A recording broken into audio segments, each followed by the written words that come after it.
नमस्कार मंडळी, पुन्हा एकदा आपल्या या चॅनलवर तुमचं खूप खूप स्वागत आहे। आज आपण बनवणार आहोत एकदम झटपट, चटपटीत आणि खूपच वेगळी रेसिपी, पापडाची चटणी। घरात भाजी नसेल किंवा काहीतरी झटपट आणि चविष्ट खायचं असेल तर ही रेसिपी तुमच्यासाठी परफेक्ट आहे। तर चला अजिबात वेळ न घालवता सुरुवात करूया। सर्वात आधी आपण पापड तळून घेऊया। कढईत तेल गरम करून त्यात पापड छान कुरकुरीत होईपर्यंत तळून घ्या। तुम्ही कोणतेही पापड घेऊ शकता, म्हणजे उडदाचे पापड किंवा मुगाचे पापड। मी इथे उडदाचे पापड घेतलेत। अशा प्रकारे सगळे पापड छान खुसखुशीत तळून घेऊया।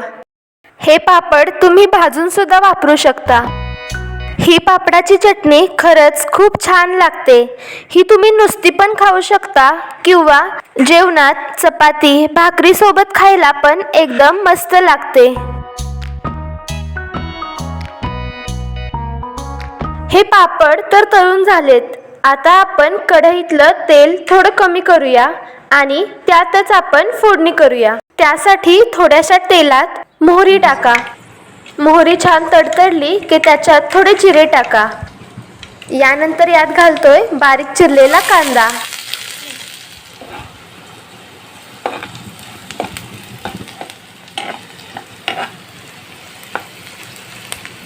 कांदा थोडासा भाजला की त्यात टोमॅटो घालतोय। कांदा टोमॅटो चांगले भाजून घ्या।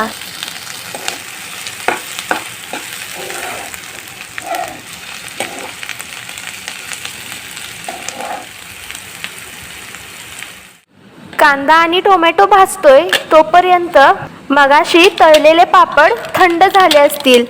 आता त्याचा हलका चुरा करून घेऊया, पण लक्षात ठेवा पापडाचा अगदी बारीक चुरा नाही करायचा।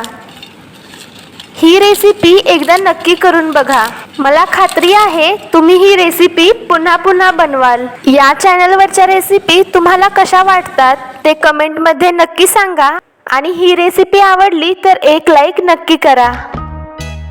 कांदा टोमॅटो पण छान भाजला आहे। आता त्यात हळद घालून सगळं मिक्स करा।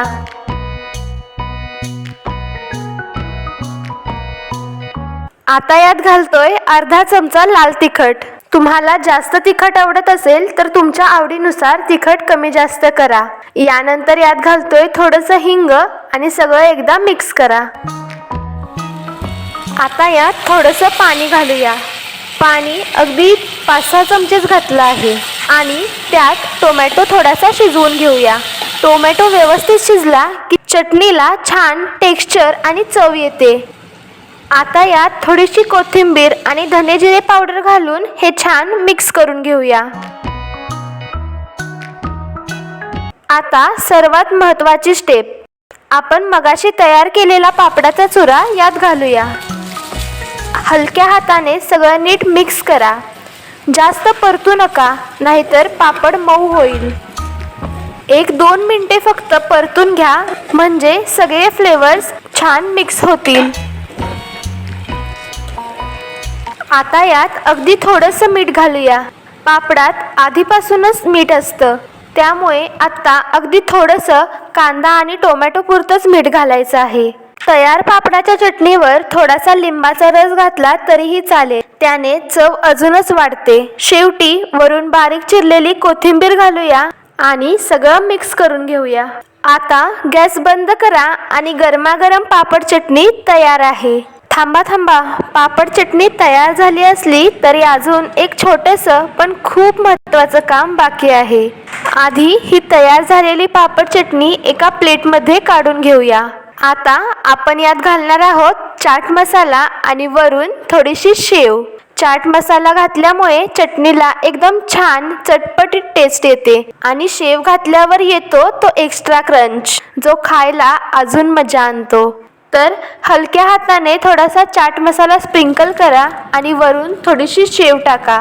बस, आता ही पापड चटणी झाली अजूनच टेस्टी आणि सर्व करण्यासाठी तयार। पुन्हा भेटूया अशा चटपटीत आणि नवीन रेसिपी सोबत। राम कृष्ण हरी।